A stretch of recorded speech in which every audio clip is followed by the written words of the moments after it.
Assalamualaikum warahmatullahi wabarakatuh. Selamat pagi anak-anakku yang soleh dan solehah. Alhamdulillah pada kesempatan hari ini kita dapat belajar bersama, ya, walaupun dalam kondisi yang di situ kita tidak saling tatap muka, tapi Bapak harapkan kalian tetap semangat dalam belajar dan memperhatikan segala yang di situ nanti materi-materi yang kalian pelajari, ya. Tetap semangat.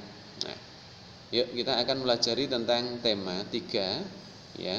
Bapak akan ulang yang kemarin subtema 2 di pembelajaran yang pertama.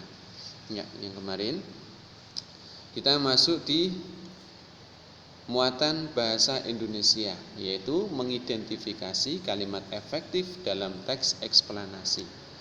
Ya, kalimat efektif adalah kalimat yang disusun dengan memperhatikan pedoman umum ejaan bahasa Indonesia.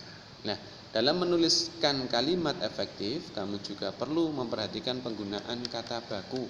Ya, diperhatikan. Nah, dalam membuat kalimat efektif juga kalian perhatikan penggunaan kata baku. Ya. Nah, di sini teks eksplanasi itu disusun, ya, dengan menggunakan kalimat yang efektif, dan di dalam kalimat efektif itu juga menggunakan kata baku. Paham ya?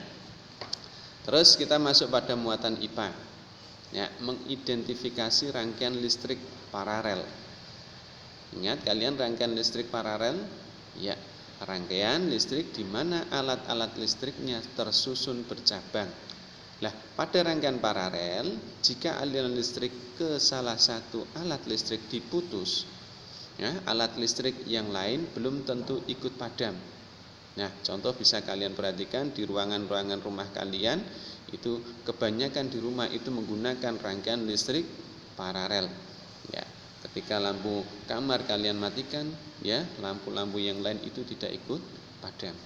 Nah, terus kita masuk, ya, di sini gambar rangkaian listrik paralel. Kalian perhatikan itu. Nah, di sini. Nah, pada rangkaian tersebut, lampu 1, lampu 2, di sini disingkat dengan L1, L2. Pada rangkaian tersebut, lampu 1 dan lampu 2 dipasang secara paralel, ya, atau membentuk cabang. Jika lampu 1 padam, ya, lampu 2 akan tetap menyala karena aliran listriknya dari baterai dapat melewati cabang kabel yang lain. Dia tidak salurannya satu kabel saja tidak, tapi bisa melalui kabel yang lain atau cabang kabel yang lain itu. Nah, ini rangkaian listrik paralel. Ya, bisa kalian nanti perhatikan di rumah ada rangkaian listrik paralelnya, atau mungkin di situ di rumah kalian juga menggunakan rangkaian listrik seri. Nah, kalian nanti amati sendiri di rumah kalian. Terus kita masuk pada muatan IPS, ya, perubahan sosial budaya dalam bidang iptek dan pendidikan. Ya, dahulu masyarakat memperoleh ilmu pengetahuan hanya dari sekolah dan buku. Nah, cuma mendapatkan pengetahuan itu di bangku sekolah dan buku. Nah, teknologi pada saat itu masih sangat terbatas, ya. Nah, mendapatkan informasi dari buku dan sekolah. Karena di sini perkembangan zaman dan iptek, ya, di situ dengan kemajuan yang sangat pesat, masyarakat bisa memperoleh informasi lebih lengkap, ya. Lebih lengkap informasi tentang kemajuan pembangunan di Indonesia bisa diketahui, baik dari pembangunan jalan, waduk, sekolah, dan rumah sakit itu bisa kita ketahui melalui radio atau melalui televisi. Di situ dengan lengkapnya menyajikan sebuah informasi. Ya, beda dengan zaman dahulu. Di situ bisa mengetahui informasi, cuma ketika memang di situ dia membaca buku-buku atau di bangku sekolah. Paham ya? Ini termasuk perkembangan atau perubahan sosial budaya dalam bidang iptek dan pendidikan.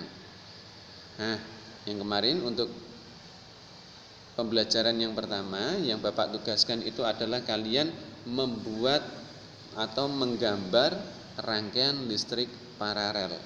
Paham ya? Ingat-ingat, untuk tugas hari Senin kalian disuruh membuat atau menggambar rangkaian listrik paralel.